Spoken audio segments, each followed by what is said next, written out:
Meus irmãos e minhas irmãs, paz e bem. Nós continuamos na liturgia de hoje a escutar o capítulo 6 do Evangelho de João, onde nós encontramos, depois da narração do milagre do pão, nós encontramos o discurso que aos poucos Jesus vai introduzindo para chegar ao discurso eucarístico por excelência.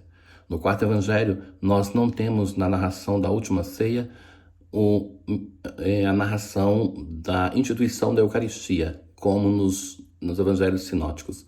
O discurso eucarístico do quarto evangelho, que na última ceia fala do lava-pés, nós encontramos nesse capítulo 6. Assim diz o evangelho. Naquele tempo, perguntaram eles: Que milagre fazes tu para que o vejamos e creiamos em ti? Qual a tua obra? Nossos pais comeram maná no deserto, segundo o que está escrito: deu-lhes de comer o pão vindo do céu. Jesus respondeu-lhes: em verdade vos digo, Moisés não vos deu o pão do céu, mas o meu Pai é que vos dá o verdadeiro pão do céu. Porque o pão de Deus é o pão que desce do céu e dá vida ao mundo. Disseram-lhe: Senhor, dá-nos sempre deste pão. Jesus replicou: Eu sou o pão da vida. Aquele que vem a mim não terá fome, e aquele que crê em mim jamais terá sede.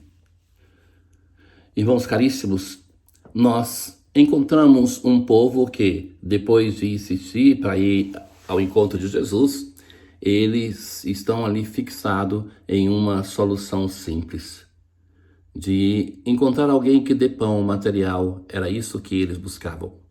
O milagre começa assim, eles são de fato interessados, são surpresos com isso.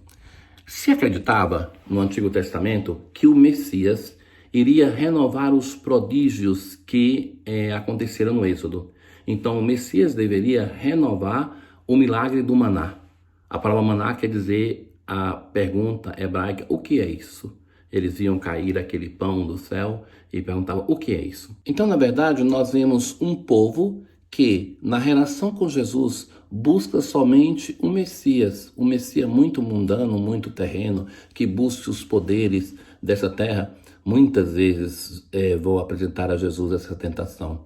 Essa tentação é a tentação do tentador no deserto, de fazer um messianismo para este mundo, mas também Jesus na sua vida vai ter muitas pessoas, dos discípulos ou outros, que vão tentá-lo para que ele faça um messianismo dessa terra. É por esse motivo que Jesus evita o título de Messias, para não ser confundido. Ora, eles pensam que Jesus, já que ele foi, já depois no primeiro dia que escutou o capítulo 6, as pessoas o proclamavam profeta e Jesus foge para não ser proclamado rei. Então, se este é o Messias, ele deveria renovar os prodígios do Êxodo. Um deles, o grandioso prodígio do maná, do pão que cai do céu. E Jesus vai corrigir. Primeira coisa, que não foi Moisés que lhes deu o pão, mas é o Pai do céu que dá. Veja bem que o verbo é usado no presente. É o Pai do céu que dá hoje. Ainda neste momento nós estamos numa segunda concepção de pão neste capítulo 6. A primeira delas é o pão material, aquele pão que Jesus fez o milagre e deu para a multidão. Mas logo depois Jesus se apresenta como pão e insiste nessa dimensão que ele é o pão. Se recordem do profeta Ezequiel? O profeta Ezequiel que come a palavra de Deus, que era doce e depois se torna amarga. Ou seja, já no Antigo Testamento, este comer a palavra de Deus, este Deus que se dá em alimento, é já presente. Mas, sobretudo, é o Novo Testamento que vai insistir nessa dimensão. Jesus vai dizer assim, quando ele termina de falar: em verdade vos digo, Moisés não vos deu o pão do céu, mas o meu Pai é quem vos dá o verdadeiro pão do céu, porque o pão de Deus é o pão que desce do céu e dá vida ao mundo. E a reação das pessoas Senhor, dá-nos sempre deste pão, porque não conseguem compreender o que Jesus está anunciando. Veja que é muito interessante esse capítulo e que nos serve para questionarmos uma série de valores na nossa vida. Na primeiro sentido do pão, o pão material, nós temos a oportunidade de questionar a nossa relação com o pão.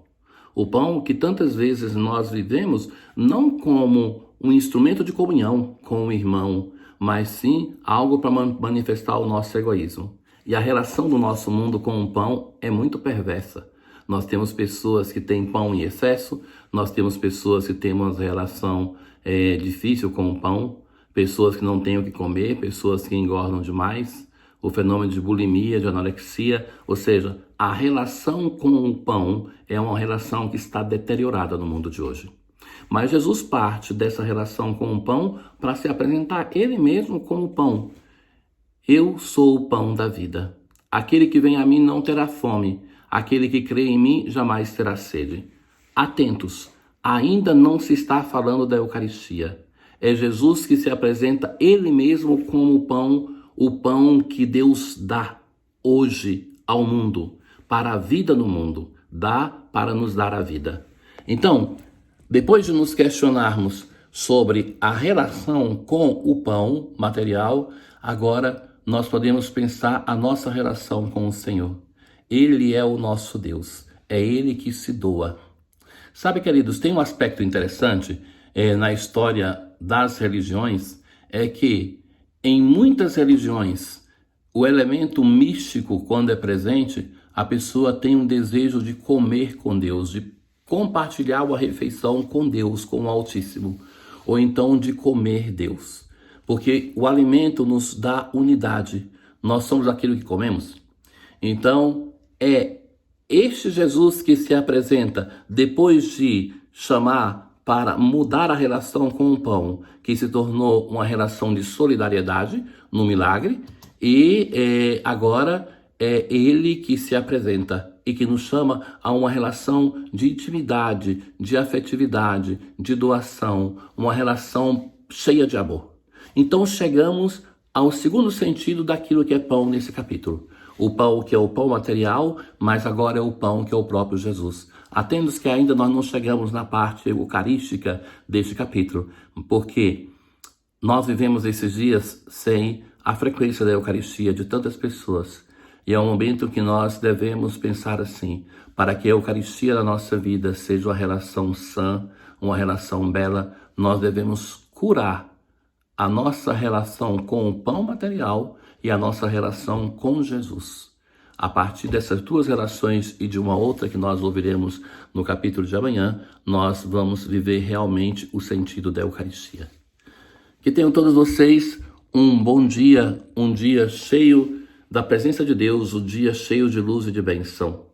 O Senhor esteja convosco, Ele está no meio de nós. Abençoe-vos o Deus Todo-Poderoso, Pai e Filho e Espírito Santo.